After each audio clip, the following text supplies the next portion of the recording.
चलते हैं लोकसभा, जहां गृह मंत्री अमित शाह क्या कह रहे हैं, सुनाते हैं आपको। जो उनका उत्कर्ष अपने भाई समझकर, अपने से पीछे रह गए भाई समझकर संवेदना के साथ उंगली पकड़कर आगे बढ़ाना चाहते हैं।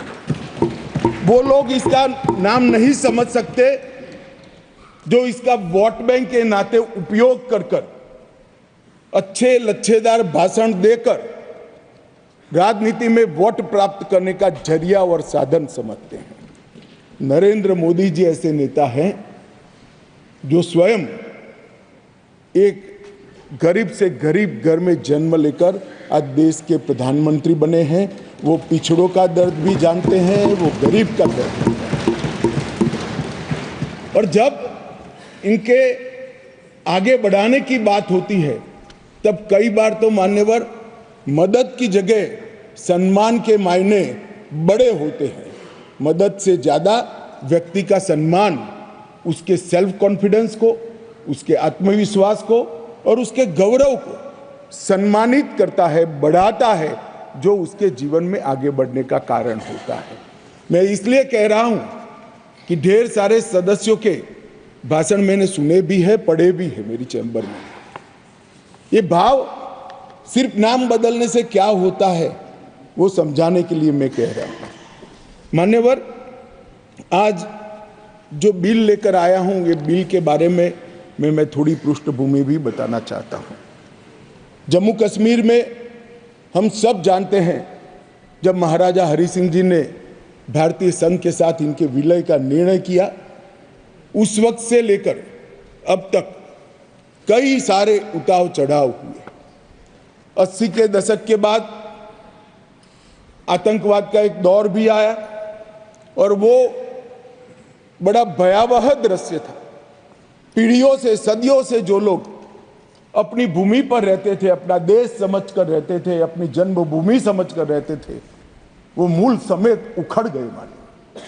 और किसी ने इनकी केयर नहीं करी, इनकी चिंता भी नहीं करी, ना इसको रोकने का प्रयास किया। और कई बार तो मान्यवर रोकने की जिनकी जिम्मेदारी थी वो इंग्लैंड में वैकेशन कर रहे थे। मैं नाम देना नहीं चाहता। और फिर कहते हमने कुर्बानी दी। आपकी कुर्बानी आंख माथों पर अगर दी है तो, मगर सटीक काम और सटीक उपाय और शक्ति के साथ वोट बैंक की राजनीति के बगैर उस वक्त उसको आतंकवाद को उगता हुआ खत्म करते तो आज उनको अपना प्रदेश छोड़ने की जरूरत ही नहीं पड़ती, ना मुझे बिल लेकर आज सदन के सामने आना पड़ता। मान्यवर, जब ये विस्थापित हुए तब देश के अन्य हिस्सों में, अपने ही देश में शरणार्थी बनकर उनको जाना पड़ा। दिल्ली, बेंगलुरु, पुणे, अहमदाबाद, चेन्नई, न जाने कहां कहां गए। लगभग वर्तमान के आंकड़ों के अनुसार 46,631 परिवार और 1,57,967 लोग अपने ही देश में विस्थापित हो गए। और इस तरह से विस्थापित हुए कि उनकी जड़ें ही अपने खुद के देश से, अपने खुद के प्रदेश से, अपने खुद के वतन से उखड़ कर रह गई। ये बिल उनको अधिकार देने का है, ये बिल उनको प्रतिनिधित्व देने का है। मान्यवर, कश्मीर के लिए एक प्रकार से 3 युद्ध हुए। 47 में पाकिस्तान ने कबालियों के नाम से आक्रमण किया। इसमें लगभग 31,779 परिवार पाक अधिकृत जम्मू कश्मीर से जम्मू कश्मीर में विस्थापित हुए। इनमें से 26,319 परिवार जम्मू कश्मीर में और 5,460 परिवार देश भर में फैल गए।